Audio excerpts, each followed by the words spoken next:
18e sommet de la francophonie a ouvert ses portes ce samedi. La RDC, qui prend part à ces assises, tient à passer un message fort pour ce qui est de la situation sécuritaire dans sa partie orientale. Et puis, le secteur horticole du Kenya est dans une mauvaise pente pour l'année 2022. Cette filière agricole peut connaître une chute estimée à 164 millions de dollars américains. Mesdames et messieurs, à cette session d'information vespérale, après les dernières nominations au sein des établissements publics par ordonnance présidentielle le 15 novembre dernier, l'heure est au rappel des troupes. Le chef de l'État, Félix Tshisekedi, a dans sa communication au Conseil des ministres de ce vendredi rappelé aux nouveaux promus le rôle qu'ils doivent jouer dans ces entités publiques pour le bien-être du grand nombre. Suivez ce récit. Le président de la République, Félix Tshisekedi, appelle les nouveaux mandataires récemment nommés par lui à un sens élevé de l'intérêt général pour que chaque établissement ou entreprise publique contribue au développement du pays. Ainsi, il attend d'eux un comportement pour cette fin. Ainsi, a-t-il attendu de tous les mandataires un comportement hautement professionnel dans l'exercice de leurs fonctions, dont les résultats du travail quotidien devront se manifester notamment par l'amélioration de la qualité des prestations et des services rendus aux usagers par la réalisation de leur objet social, le respect des obligations sociales envers les travailleurs, la transformation réelle du potentiel d'exploitation et de production des actifs de tout genre, l'atteinte des seuils de rentabilité afin d'avoir des marges de trésorerie positives pour accroître leurs actifs et leurs capacités contributives au budget de l'État. Encore la ministre de la Culture et Patrimoine qui a fait le compte rendu de ce conseil. La ministre d'État en charge du portefeuille et tous les ministres qui ont des établissements et entreprises sous leur tutelle sont également appelés à les accompagner pour l'atteinte des résultats attendus. La ministre d'État, ministre du portefeuille et les ministres sectoriels qui ont sous tutelle des établissements et des services publics ont été invités à veiller à l'intérêt général comme fondement du pouvoir du tutelle, tout en évitant les entraves dans l'exercice des fonctions de mandataire, telles qu'est relevé lors de la communication du président de la République à la 65e réunion du Conseil des ministres du 19 août 2022. Les nouveaux mandataires ont été ainsi appelés à ne pas se concentrer sur les sorties médiatiques et insertions publicitaires, mais au travail pour les bons résultats. On va parler de la relation bilatérale entre la République démocratique du Congo et le Royaume du Maroc. Hier vendredi, le président Félix Tshisekedi a reçu un message personnel du roi Mohamed VI du Maroc. C'était au cours d'une audience qu'il a accordée officiellement à l'émissaire du roi marocain. Au terme de cette audience, il s'est confié à la presse. Je vous propose de le suivre. Je suis très honoré que Monsieur le Président nous ait accordé cette audience. En tant qu'émissaire de Sa Majesté Mohamed VI, que Dieu l'assiste, roi du Maroc, pour délivrer un message personnel à son Excellence. Et naturellement, la rencontre a été l'occasion de revenir sur l'excellence des relations entre nos deux pays, qui n'a d'égal que l'excellence et la fraternité entre Sa Majesté le Roi et Monsieur le Président. Et naturellement, le Maroc, comme d'habitude, est un pays ami, frère à votre pays. Et nous sommes effectivement là aujourd'hui avec ce niveau de représentation pour témoigner à Monsieur le Président de toute l'affection de Sa Majesté, du peuple marocain et du gouvernement marocain. Le Royaume du Maroc est un pays qui est ami à la République démocratique du Congo. Les principes de souveraineté et d'intégrité territoriale sont des principes qui font partie des constances du Royaume du Maroc, et je pense que c'est un message qui est très clair. Nous avons toujours été aux côtés de la République démocratique du Congo et notre position est toujours la même. Comme je l'ai dit au sommaire, première journée du 18e sommet de la francophonie. Les assises se sont ouvertes à Djerba en Tunisie. La RDC est représentée par le Premier ministre Sama Lukonde à la tête d'une importante délégation. Il représente aussi le chef de l'État Félix Tshisekedi qui a décidé de suivre la situation sécuritaire ici au pays. Quel est le message que Kinshasa va lancer au cours de cette rencontre internationale? Tentative de réponse avec ce récit.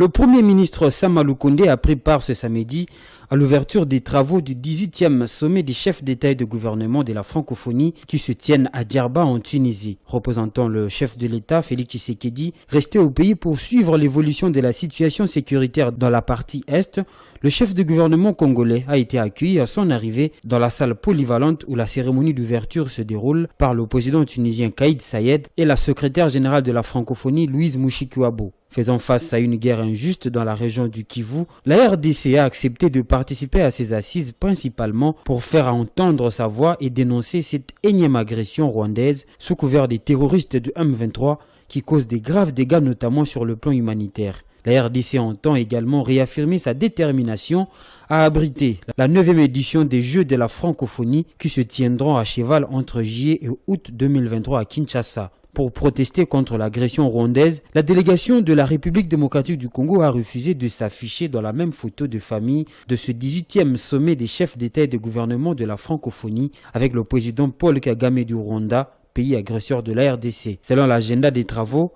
ce premier jour du 18e sommet est consacré aux différentes allocutions, notamment le discours du président tunisien, celui du premier ministre de l'Arménie et de la secrétaire générale de la francophonie. Ensuite suivra la passation des pouvoirs de la présidence du sommet entre l'Arménie et la Tunisie. Et puis cette information en bref, le président rwandais Paul Kagame accepte d'aider le facilitateur Uhuru Kenyatta à obtenir le cessez-le-feu et le retrait du M23 des positions conquises. C'est ce qu'a annoncé un communiqué de la communauté d'Afrique de l'Est publié ce vendredi 18 novembre. Ce document a sanctionné la brève mission du facilitateur du processus de paix de Nairobi à Kigali auprès du président rwandais Paul Kagame. Nous y reviendrons avec des forces des taille. Et sur le théâtre des opérations dans la province du Nord Kivu, après d'intenses combats, une accalmie s'observe ce samedi 19 novembre sur la ligne des fronts entre les forces armées de la RDC et les rebelles du M23. C'est ce que rapportent des sources de la société civile. Jojo Moulamba pour les détails. Les tirs ont cessé sur le terrain de combat au lendemain non seulement de la déclaration des États-Unis ainsi que des envoyés spéciaux de Grand Lac, de la Belgique, de la France et du Royaume-Uni, condamnant dans le terme le plus fort l'avancée continue du M23, tout en appelant ces rebelles soutenus par le Rwanda à se retirer immédiatement de positions occupées en RDC. Mais aussi d'un communiqué de la communauté d'Afrique de l'Est annonçant que le président rwandais Paul Kagame a accepté d'aider le facilitateur du processus de Nairobi Uhuru Kenyatta à obtenir le cessez-le-feu et le retrait du M23 de positions conquises. Par ailleurs, dans un communiqué rendu public ce samedi, l'armée rwandaise affirme avoir abattu un militaire et qu'elle croit appartenir à la garde républicaine de la RDC cette nuit à la frontière rwandaise, plus précisément à la Petite Barrière. Elle dit avoir saisi le mécanisme conjoint de vérification qui est en train d'enquêter sur cet incident. Du côté congolais, aucune réaction officielle n'est enregistrée jusqu'ici. On va rester dans ce registre sécuritaire. Le gouvernement congolais assume l'option militaire et affirme que la RDC gagnera cette guerre imposée au pays dans sa partie orientale. C'est le ministre de la Défense nationale qui a réitéré cette posture gouvernementale à l'issue d'une séance avec les commissions défense et sécurité de l'Assemblée nationale et du Sénat congolais. Suivez-le dans cet extrait. Je suis venu répondre à l'appel des commissions de l'Assemblée nationale et du Sénat concernant la question de l'heure, c'est-à-dire la sécurité à l'est de la République, et plus particulièrement à Goma. Il est tout à fait logique, normal, que, puisque nous sommes en temps de guerre, que les élus du peuple puissent se renseigner auprès du ministre qui a la défense dans ses attributions, comment les opérations évoluent, comment le gouvernement a pris les mesures de défense de la patrie, de gérer notamment tout ce qu'il y a comme déplacé. Il y a beaucoup de questions humanitaires qui se posent. Il était tout à fait logique que l'Assemblée nationale et le Sénat puissent poser des questions au ministre pour être éclairé là-dessus. Ce que je peux dire à la population, c'est que le gouvernement s'emploie à tous les niveaux pour que la guerre à l'Est, nous puissions la gagner. Il y a une semaine, j'étais à l'Est Après ça, je suis parti à l'étranger. Je ne suis pas parti me reposer à l'étranger. Je suis parti pour trouver des solutions à la guerre à l'Est. Je suis rentré. Nous sommes chaque jour au sein du gouvernement.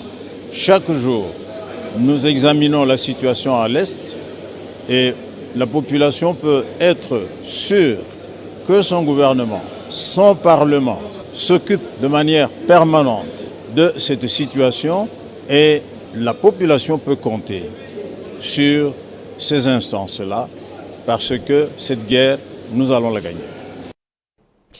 Voilà, vous suivez la grande édition du journal sur Géopolis Télévision, mesdames et messieurs. Maintenant, on va parler de l'actualité internationale.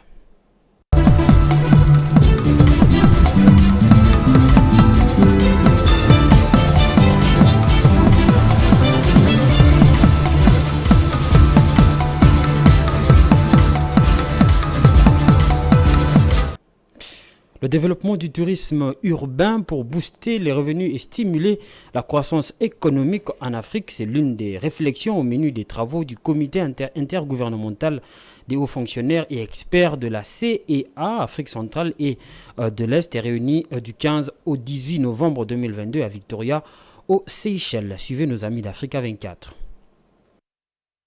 Selon le rapport 2017 de la Commission des Nations Unies pour le commerce et le développement sur le développement économique en Afrique, les recettes d'exportation du tourisme ont plus que triplé, passant de 14 milliards de dollars à près de 47 milliards de dollars. Ainsi, le tourisme représente environ 8,5% du produit intérieur brut de l'Afrique. À cet effet, la problématique du développement du tourisme urbain sur le continent a meublé les échanges entre les hauts commissaires et experts de la CEA, Afrique centrale et de l'Est, réunis depuis le 15 novembre 2022 à Victoria, aux Seychelles.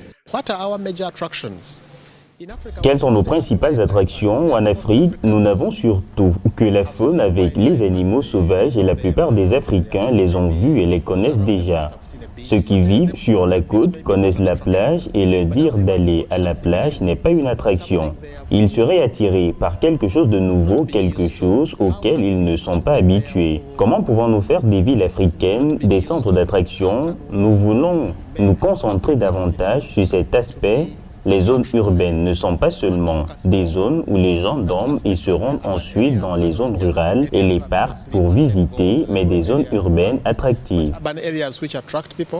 Le tourisme urbain, contrairement au tourisme traditionnel, permet un développement infrastructurel sans précédent en contribuant à l'amélioration et la réorganisation des espaces. Il est surtout un puissant vecteur de croissance économique et de création d'emplois à travers l'éclosion de métropoles modernes et industrialisées, avec pour conséquence l'amélioration des moyens de subsistance. Nous considérons le tourisme urbain comme l'un des moyens de rendre le tourisme plus vaste, plus inclusif et plus bénéfique. Si vous avez plus de gens qui viennent dans une ville en tant que zone urbaine, les Africains sont donc plus susceptibles de séjourner dans un certain nombre d'établissements d'hébergement. Ils sont plus susceptibles de manger dans un restaurant de nourriture locale que dans un hôtel 5 étoiles. Ils sont plus susceptibles de vouloir voir des gens autour d'eux. C'est pourquoi je dis que le tourisme urbain a un effet de retombée plus important. Véritable vecteur de développement, le tourisme urbain sur la dernière décennie a permis un boom économique dans certains pays africains, à l'instar de l'Afrique du Sud, du Maroc, de l'Égypte ou encore de l'Éthiopie. On va maintenant parler du Kenya où la filière horticole pourrait enregistrer une contre-performance en 2022. Selon les données du directoire de l'horticulture HCD, cette branche de l'agriculture devrait connaître une chute de 20 milliards de shillings, soit 164 millions de dollars américains de ses recettes. C'est au terme de la dite saison par rapport au niveau record de l'année dernière dont les recettes étaient de 150 milliards de shillings. Suivi de Jojo Moulomba. Il s'agirait de la première contraction en 3 ans pour ces segments de l'économie kenyane qui, même en pleine pandémie de Covid-19, avait enregistré une croissance de son chiffre d'affaires. Selon les données du directeur de l'horticulture, cette prévision tient à plusieurs vents contraires qui soufflent actuellement sur la filière. En plus de la sécheresse qui devrait faire chuter la production, l'industrie doit faire face au fardeau de pertes post-récolte qui concerne selon les estimations près de 40% de la récolte de produits frais. À côté de ces facteurs qui réduisent déjà le volume disponible à l'export, plusieurs acteurs sont confrontés à une recrudescence des interceptions sur le marché européen en raison du dépassement de limites maximales de résidus. D'après les estimations des autorités kenyanes, au moins 62 lots de produits à destination de l'Allemagne, de la France et de Pays-Bas ont été interceptés pour non-conformité aux normes phytosanitaires sur ces 2 derniers mois. Il faut donc souligner que cette annonce du directoire de l'horticulture intervient quelques jours après l'interdiction des exportations d'avocats sur le marché international, une décision en vigueur jusqu'en janvier prochain. Pour rappel, la première destination des exportations kenyanes de produits horticoles est l'Union européenne qui en absorbe 45% du stock total. Voilà, nous sommes arrivés à la fin de ce journal, mais avant de nous quitter, le rappel des titres. Le 18e sommet de la francophonie a ouvert ses portes ce samedi. La RDC qui prend part à ses assises tient à passer un message fort pour ce qui est de la situation sécuritaire dans sa partie orientale. Et puis le secteur horticole du Kenya est dans une mauvaise pente pour l'année 2022. Cette filière agricole peut connaître une chute estimée à 164 millions de dollars américains. Voilà, ce journal est complètement terminé. Merci de l'avoir suivi. Bon week-end chez vous.